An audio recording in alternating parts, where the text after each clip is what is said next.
So the Labour manifesto says very clearly, there will be no return to the single market, the customs union or freedom of movement. Couldn't be clearer. However, I think in the wake of the budget, we are all alive to the fact that just because somebody says something in a manifesto doesn't mean that you won't end up with a government with a lot of weasel words. So what we got with the budget, after Rachel Reeves was faced with accusations of misleading the public, is we've got loads of ministers coming out and saying, oh no, we said we weren't going to raise income tax rates on working people, therefore we haven't broken our manifesto. So this government, just like other governments, I'm not singling out this one for being able to do it, but all governments like to dance on the head of a pin when it suits them. And I say this because words matter.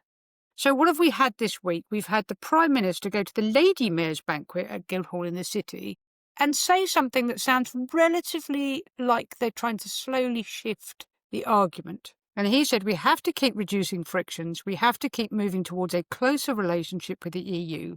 We will have to be grown up about that to accept that this will require trade-offs. And we also learned that his Treasury advisor in number 10, Minouche Shafik, his chief economic advisor, had already floated the idea of returning to the customs union. But when this was brought up by Kemi Badenoch, the leader of the Conservatives in PMQs, he couldn't have been clearer. He said, we have clear red lines in relation to the single market and the customs union. So what do I think is happening here, and what do I think the media should do about it?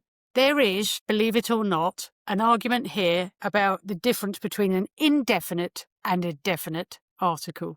So what Keir Starmer said in PMQs, what Labour says in the manifesto, is we will not rejoin the customs union. The customs union.